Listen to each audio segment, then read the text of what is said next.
ఈ కొద్ది దినాల్లోనే నాకు హార్ట్ అటాక్ వచ్చిందండి. హార్ట్ అటాక్ రాత్రి 1 గంటలో స్టార్ట్ అయిన తర్వాత నొప్పికి తట్టుకోలేకుండా నేను భయంకరమైన బాధలో ఉన్నా. అయితే మా భార్యతో చెప్తున్నాను, అమ్మా నేను చనిపోతాను, నా చేత కాదు తట్టుకోవడానికి అంటున్నా.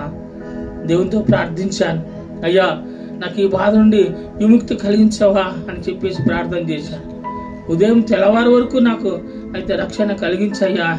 ఆ తర్వాత నేను హాస్పిటల్కి వెళ్ళి అయితే నేను చికిత్స చేయించుకుంటాను తండ్రి అని చెప్పేసి ప్రార్థన చేసినప్పుడు 6 గంటల వరకు కూడా నొప్పి తగ్గిందండి. అయితే మళ్ళీ కూడాను వెంటనే స్టార్ట్ అయినప్పుడు డాక్టర్ దగ్గరికి వెళ్ళినప్పుడు అన్నాడు, ఇమ్మీడియట్గా మీరు ఆపరేషన్ ఆయన చేయిస్తే తప్ప ఇతను బతుకుడు, ఎందుకంటే సెకండ్లలో వెళ్ళిపోతాడు ఇతని మనిషి అని చెప్పేశాడు. అయితే మరణం ఆసన్నం అయిపోయింది. నేను అనుకున్నాను, అయితే కుటుంబ సభ్యులందరూ కూడా అంటున్నారు, అయిపోయింది, చనిపోతాడు, ఈ మనిషి చనిపోతాడు, మాకు దిక్కు ఎవరు అని చెప్పేసి ఆలోచిస్తున్నాను. అయితే మా దేవుడు అన్యాయస్తుడు కాదు, దేవుడు మోసం చేసేవాడు కాదు, దేవుడు ఎప్పుడు కూడా తన బిడ్డలైన వారికి అయితే దుఃఖ పెట్టేవాడు కాదు. వారు ప్రతి కన్నీటి భాష బిందువు తుడుచు దేవుడు. అర్థమైందండి.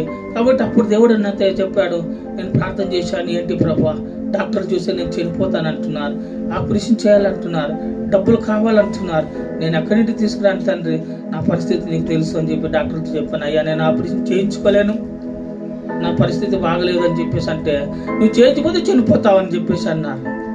అలాగ మాట్లాడే సందర్భంలో అయితే ప్రభుని దేవుడు నాతో మాట్లాడుతున్నాడు. హల్లెలూయా.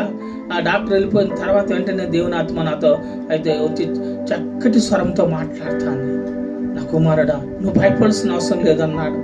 ఆయన అంటున్నాడు యెహోషువకు తోడుగున్నట్టుగా నేను నీకు తోడుగుంచాను అన్నాడండి. హల్లెలూయా.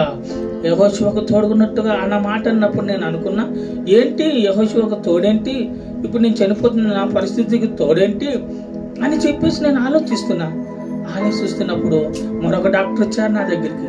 డాక్టర్ వచ్చి ఆయన అంటున్నాడు, సహోదరా అన్న ఎందుకు నువ్వు ఆపరేషన్ చేసుకోవడం లేదంటే నేను డైరెక్ట్ చెప్పాను, అన్న నాతో డబ్బులు లేవన్నా, అందుకోసం నేను ఆపరేషన్ క్యాన్సిల్ చేసుకుంటున్నా అని చెప్పేసి అన్నాడు. నువ్వు అలా అనొద్దు, కానీ నువ్వు ఏం పని చేస్తావు అంటే, నేను ఫాదర్ అండి, చర్చి ఫాదర్గా పనిచేస్తున్నాను, ఇండిపెండెంట్గా 45 సంవత్సరాల నుంచి చేస్తున్నాను సేవ, కానీ నా దగ్గర పైసలు లేవండి, నేను విశ్వాసం సేవ చేసేవాడంటే ఆయన అన్నాడు, నేను కూడాను దేవుని బిడ్డ అన్నాడు. హల్లెలూయా.